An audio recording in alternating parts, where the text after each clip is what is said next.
GS အောက်ထပ်ဆင်းလာတော့ဦးလေးဂျူနီချီရိုကသူပြင်ကျင်နေတဲ့ဆက်ရုပ်ဟောင်းတယောက်ကိုပြန်တွေ့လို့ပြောနေတာကိုမြင်လိုက်ရပါတယ်။အဲဒီဆက်ရုပ်လေးပေါ်မှာတော့ Will be the king ဆိုတဲ့စာသားလေးရေးထားပါတယ်။ကျန်တဲ့သူတွေပဲရောက်နေလဲလို့ GS ကမေးလိုက်တဲ့အခါဦးလေးကြီးကစူကိုယိုမီကိုမတွေ့မိသလိုဆိုကိုကတော့တားမှာအစားထိုးဆောင်ပွဲသွားဖြစ်နေရလို့ဆိုပါတယ်။ဆောင်ပွဲအောင်ရင်တောင်းပြီးတော့မှမို့လို့ဆိုကိုကတော့နာဂတ်မှာမေကွန်းတွေကိုကြုံမြင်ရတယ်ဆိုပြီးဒေါကြည့်မှုပြည့်နဲ့သွားခဲ့တာပေါ့။ဒါပေမဲ့ဝန်လိုက်ဆရာကောင်းသားကဆိုကိုတရားအနာဂတ်ထဲမှာတကယ်မေကွန်းတွေအဖြစ်တွေကိုကြုံမမြင်ခဲ့ရပါဘူး။ဒါကြောင့်အစားထိုးဆောင်ပွဲအတွက်ထပ်ပြီးစားထိုးဖြစ်ဖို့အတွက်ဆိုကိုအိမ်ပြန်လာပြီးစားလို့ရပြန်ပါတယ်။ဒါပေမဲ့ခက်ကူလက်ပုတ်စာတွေကိုစားကြည့်လိုက်ရတဲ့သူချက်ချင်းပဲအိပ်ပျော်သွားပါတော့။ဆိုကိုနိုးလာတဲ့ခါမှာတော့တောရလေးတယောက်ကိုရောက်နေပါတယ်။ဆိုင်ကလေးဆိုင်ကိုတွေ့တော့တကူဝယ်ဖို့သူဆုံးဖြတ်လိုက်ပါတယ်။ဆိုင်ရှင်အိုဘာဆန်ကထွက်လာပြီးတော့ဆိုကိုစိုက်ရောက်လာသူလားလို့မေးပါတယ်။သူကလူပါလို့ဖြစ်လိုက်တဲ့အခါမှာတော့အိုဘာဆိုင်မျိုးလုံးတွေနေရသွားပြီးလူသားတွေကိုဖျက်ဆီးပြရမယ်လို့အော်ပြောကဆိုကိုလည်းတက်ခိုက်ပါတော့။ခပ်ပြေးနဲ့အိုဂျီဆန်တယောက်နဲ့ဝန်တိုင်းမိပြီးတော့အဲ့ဒီအိုဂျီဆန်ကပါသူ့ဝိုင်းမတက်ခိုက်လာပါတယ်။အဲ့ဒီချိန်မှာပဲဇာမီကိုလို့ခေါ်တဲ့လူငယ်တယောက်ပေါ်လာပါတယ်။ငါဆက်ရောက်လို့ပြောပြီးကာမရာဒါခိကာကြီးဖြစ်ပြောင်းလိုက်ပါတယ်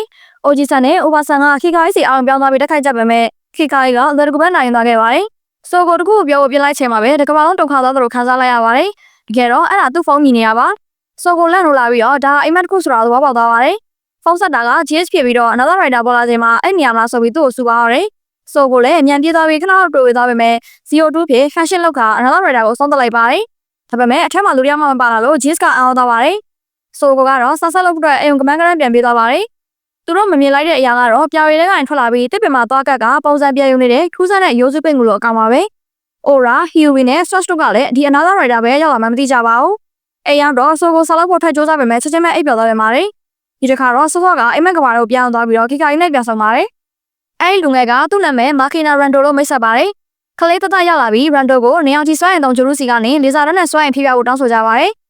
ရန်ဒိုကအခုနှစ်ဟာ2121ဖြစ်ပြီးဆိုကိုကအနာဂတ်ကိုအိမ်မက်မက်နေရလို့ဆိုပါတယ်။လူပုံစံယူထားတဲ့ဆက်ရုပ်တွေဖြစ်တဲ့ humanoid တွေကကဘာကြီးကိုထိန်းချုပ်ထားပြီးလူသားတွေကိုဖျက်ဆီးနေကြကြောင်းသူကရှင်းပြပါတယ်။ဆက်ရုပ်တရုပ်ဖြစ်နေပေမဲ့ကလေးတွေကိုကူညီပေးနေတဲ့ Rando ကိုဆိုကိုကချီးကျူးလိုက်ပါတယ်။ဒါပေမဲ့ရုပ်တရက် humanoid အုပ်စုရောက်လာပြီးတော့ဆက်ရင်တိုက်ခိုက်ပါရတယ်။ Rando က ultimate finish နဲ့ full metal the anti-quad တွေကိုတောင်းပြီးရှင်းလိုက်ပေမဲ့နောက်ဆုံး humanoid တကောင်ကစော်ခွဲမျက်နှာကိုခေါ်ပြနဲ့ရိုက်ချလိုက်လို့ဆိုကိုကလည်းနိုးလာပြန်ပါတယ်။အပြင်ဘက်မှာ GS က another Kikai ကိုနိုင်လိုက်နိုင်ပေမဲ့ခပ်ပြေးသွားတဲ့အကောင်ကိုတော့မမြင်လိုက်ရပါဘူး။ဆိုကိုက Kikai အကြောင်းပြောပြပေမဲ့ဆမ်မလို့ပဲအိတ်နေလို့အဆုခံရပြန်တယ်။အိမ်ပြန်မှာစူကိုယိုမီနဲ့ရှီရိုဝူစပေါ်လာပြီးတော့ဆိုကိုရဲ့စားတွေဟာသူတို့ထပ်တာလောင်လာပြီဖြစ်လို့သူ့ကိုခုချက်ချင်းနိုင်ဖို့လိုအပ်တယ်လို့စူကိုယိုမီကတင်းတင်းမှပြောလိုက်ပါတယ်။အိမ်ရောက်တော့ GS က Kikai နဲ့ပတ်သက်တဲ့ချက်တွေထည့်ရမလားဆိုတဲ့ညှိနှိုင်းချက်နဲ့ဆိုကိုအိပ်ပျော်သွားအောင်ကူညီပေးလိုက်ပါတယ်။ဆိုကို2121ကိုပြန်သွားချိန်မှာ Rando ဟာစွမ်းရင်ပြန်ဖြစ်ဖို့လိုအပ်နေလို့အားနည်းနေခဲ့တယ်။ဂျိုရူစီကနေစွမ်းရင်လက်ခံဖို့ပြင်ဆင်နေတော့မှအနီရောင်လင်းတစ်ခုကျဆင်းလာပြီး Rando ကိုအတင်းကျပ်ဟန်ရှင်းလုပ်စေခဲ့ပါတယ်။ဒီအဖြစ်ပြကြောင်ဆိုကိုလည်းနိုးလာပါရတယ်။ဟိုဘက်မှာ GS က another Kikai နဲ့ထပ်ပြီးတက်ခိုက်နေရပြီးစကူယိုမီရှီရိုဝူစ်နဲ့ GS တို့ဝေါင်းတက်ခိုက်ကြပြီးနောက်ဆုံးမှာဆိုကိုရောက်လာက02ဖြစ် King Kirigiri slash နဲ့ another Kikai ကိုဆော့သက်လိုက်ပါတယ်။ဒါပေမဲ့အဲ့ချိန်မှာပဲ slash ကရိုးစုကောင်ယူပြီး Kyuri ကိုလည်းထက်လိုက်ကသူ့ကိုနောက်ထပ် another Kikai ဖြစ်ကြောင်းလိုက်ပါတယ်။2121မှာတော့ Rando ဟာလူတွေကိုလိုက်လံတက်ဖြတ်တဲ့ humanoid ဖြစ်ပြောင်းလဲသွားပြီးဆိုကိုပြင်းထန်တက်ခိုက်ပါရတယ်။2019မှာတော့ Aura က Hero ကတင်ဖို့အတွက်ရှီရိုဝူစ်စီကူညီလာတောင်းပါတယ်။ကိုရန်သူကိုကူညီရမယ်ဆိုတာကို GS ကသဘောတူပေမဲ့ဆိုကိုကတော့ပူအောင်ပြီးတော့ another rider ကိုနိုင်ဖို့အကြံပြုခဲ့ပါတယ်။ဆိုကို2122ကိုပြန်သွားချိန်မှာ Rando နဲ့ထပ်မံတက်ခိုက်ရပြီးတော့ Twice time break ကိုတောင်းက Rando ကိုပိတ်ချလိုက်နိုင်ခဲ့ပါတယ်။မာကိုရိုကလေးတိုက်က Rando ဟာဆက်ရုပ်သက်သက်ပဲလို့လက်ခံလိုက်ပုံရပေမဲ့ဆိုကိုကတော့တငယ်ချင်းတွေပြန်ဖြစ်နိုင်တယ်လို့ယုံကြည်ကြောင်းဖျားပြပါတယ်။မာကိုကလည်း We Be the BF ထာဝရတငယ်ချင်းတွေဖြစ်ကြမယ်ဆိုတာ Rando အကြိုက်ဆုံးစကားစုဖြစ်တယ်လို့ပြန်ပြပါတယ်။2019မှာဆိုကိုနိုးလာတဲ့အခါအဲ့စာသားဟာ another Kikai ကိုပိတ်ပစ်ဖို့စကားဝက်ဖြစ်မယ်ဆိုတာသဘောပေါက်သွားပါတယ်။ကြောင်ပိုင်းခွင်မှာ Huey က another Kikai ဖြစ်ပြောင်းလဲသွားချိန်မှာ Aura ကအချိန်ကိုရက်တက်မေးပြီးဆိုကိုကစကားဝက်ကိုရိုက်ထည့်ပေမဲ့မှားရနေခဲ့ပါတယ်။စကူယိုမီရောက်လာပြီးတော့ We Be the King ဆိုတဲ့စကားဝက်ကိုစမ်းကြည့်ဖို့ GS ကိုအော်ပြောလိုက်ပါတယ်။ဒါပေမဲ့ GS တွေဝေသွားချိန်မှာတော့ Aura ကအချိန်ကိုရက်တက်ငါစကားဝက်ကိုကိုယ်တိုင်ရိုက်ထည့်ပြီးတော့ Kikai Watch ကိုရယူသွားပါတယ်။ Aura က Watch ကို Huey ကိုလည်းတင်ထိုးလိုက်တဲ့အခါ Huey က another Kikai ထပ်ပြသွားပြီးစကူယိုမီစီကိုတော့ကြီးပြစ်လွတ်လိုက်ရာစကူယိုမီပွဲချင်းမိတဲ့ဆုံးသွားပါတော့တယ်။ရုပ်တရက်အရာအလုံးအမှောက်မိုက်သွားပြီးတော့ GS တတိပြန်လာချိန်မှာလွန်ခဲ့တဲ့မိနစ်နဲ့အချိန်ကိုပြောင်းနေပါတယ်။ဆိုကိုကအချိန်ကိုနောက်ပြန်လှည့်လိုက်တာပါ။အနာကဆိုကြီးတကယ်မဖြစ်လာစေဖို့မတိုးဝင်နဲ့လို့ GS ကိုဆိုကိုကတတိပေးလိုက်ပါတယ်။ဒီတစ်ခါတော့ Aura ကိုဆိုကိုကတားဆီးနိုင်ခဲ့ပြီး GS ကစကွဲကိုရထည့်လိုက်တဲ့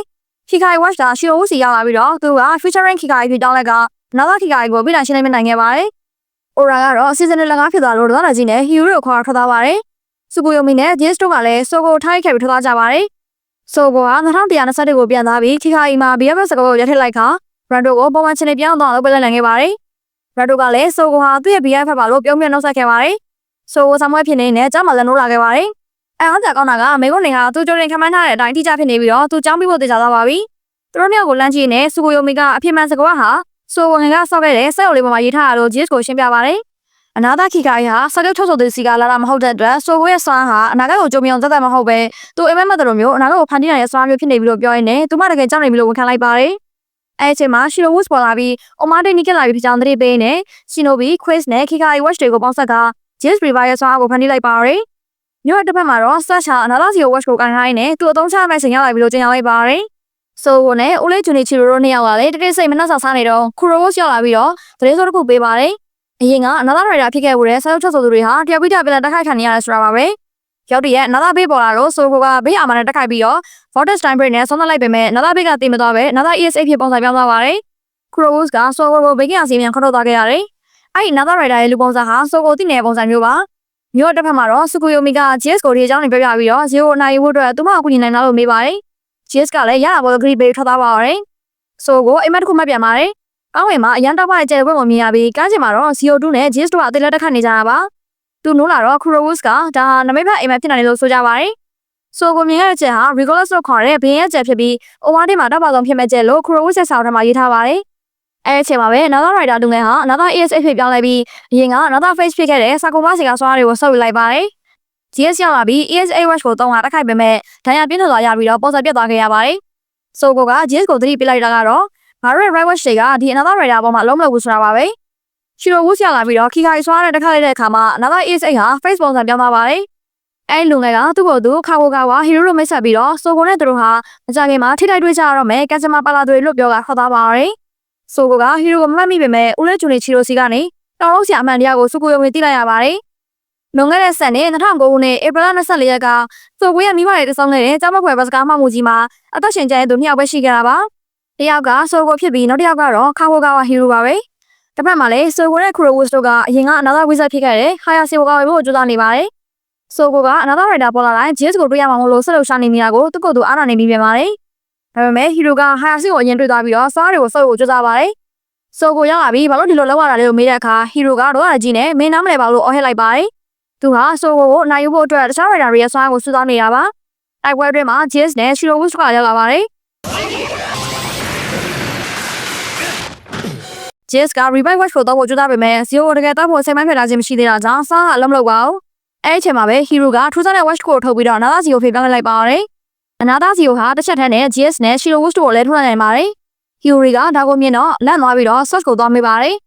Search ကတော့ Another Rider ရဲ့အားလုံးရဲ့စွမ်းကိုထိန်းချုပ်နိုင်တဲ့ဒီစွမ်းအားဟာ Reverse Rider ရဲ့ဘီရင်မဲလို့ကုန်းစားပြောလိုက်ပါတယ်။အခုတော့တကယ်ဘီရင်လောင်းဆိုကိုနဲ့ပုံလူဘီရင်ဟီရိုတို့နှစ်ယောက်ကကြမှာတိုက်ပွဲကိုပြင်းထန်စနေကြပါပြီ။ဆိုကိုနဲ့ဟီရိုရဲ့တိုက်ပွဲကပြင်းထန်လွန်းတာကြောင့်ညှောင်စလုံးနဲ့ဆုံးသက်တက်ခွက်တွေထိမှန်သွားပြီးဆိုကိုတရားပုံစံပြက်ကလက်ကျသွားခဲ့ပါတယ်။ဟီရိုကတော့ပြောက်ကွယ်သွားခဲ့တာပေါ့။ဒါကိုကြည့်နေတဲ့ Shiro Woods က GS ရဲ့စိတ်ထဲမှာဆိုကိုကိုတပ်ဖို့ဝင်လင်းနေတာကြောင့် GS Revive Watch ကလုံးလောက်တာလို့ပြည့်တယ်စကားဆိုလိုက်ပါတယ်။မင်းရဲ့စိတ်ကိုမပြင်းရင်စူကိုယိုမီကိုစိတ်ပြလုံးမိလိုက်မယ်လို့သူကသတိပေးလိုက်ပါတယ်။ဆိုကိုကတော့အိုမားတင်မှာ GS ရဲ့တက်ခတ်နေရတဲ့အိမ်မဆိုကိုထပ်မှတ်ပြန်ပါတယ်။တစ်ဖက်မှာလည်းစူကိုယိုမီဟာအမှန်တရားကိုရှောင်ပေးဖို့အတွက်2009ခုနှစ်စီကိုခေးထွက်သွားခဲ့ပါပြီ။2009ခုနှစ်စီအောင်တစ်ခုမှာစူကိုယိုမီဟာငယ်ဘွားကဆိုကိုတွေ့လိုက်ရပါတယ်။မိဘတွေဆုံးမသွားပေမဲ့ဦးလေးဖြစ်သူဂျူနီချီရိုနဲ့တူနေထိုင်ဖို့ပျော်ရွှင်ဖြစ်နေတဲ့ဆိုကိုကိုကြည့်ပြီးတော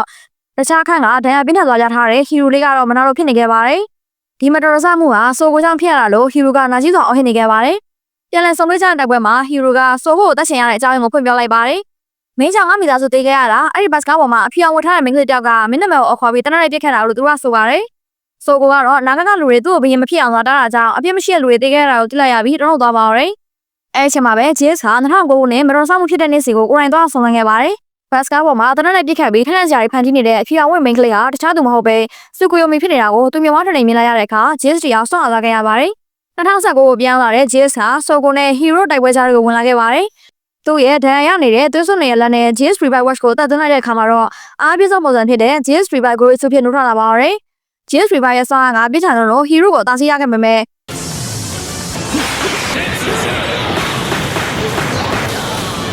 Flash ကအချိန်ကိုရပ်တိုင်ပြီးတော့ဟီရိုခေါ်ထုတ်သွားခဲ့ပါတယ်။အခုတော့ GS ရဲ့ပြက်မှတ်ကဆိုကိုဘက်ကိုလှည့်လာပါပြီ။ငါရဲ့ mission ကမင်းကိုနိုင်ဖို့ပဲလို့ပြောပြီးသူတို့နှစ်ယောက်တက်ခိုက်ကြပါတယ်။ဆိုကိုကအနာဂတ်ကိုကြိုမြင်နိုင်တဲ့02ဆွမ်းကိုသုံးပေမဲ့ GS ကအနာဂတ်ထက်ပုံမြန်တဲ့ revive ရှိဖို့ပုံစံနဲ့ပြန်လည်တုံ့ပြန်လိုက်တာကြောင့်ဆိုကိုရင်းနေသွားခဲ့ရပါတယ်။အဲ့ပွဲတွေပြင်းထန်နေချိန်မှာပဲ Crowus ကတော့ဘတ်စကားမတန်တွေကိုခိုးစစ်ဆေးနေပါတယ် ဆိုကိုနဲ့ hero ဟာဘတ်စကားတစ်စီးထဲမှာတူပါလာတာမှန်ပေမဲ့အဲ့ဒီကားပေါ်မှာပါလာတဲ့နောက်ထပ်ခီးတဲ့တယောက်ရဲ့နာမည်ကိုမြင်လိုက်ရတဲ့အခါခူရိုဝစ်တယောက်အောင်းတလုံးသွားရပါတယ်။အဲ့ဒီနာမည်ကတော့ခါတိုယာဆူကာဆာခါမရာဒါဒီကိတ်ပါပဲ။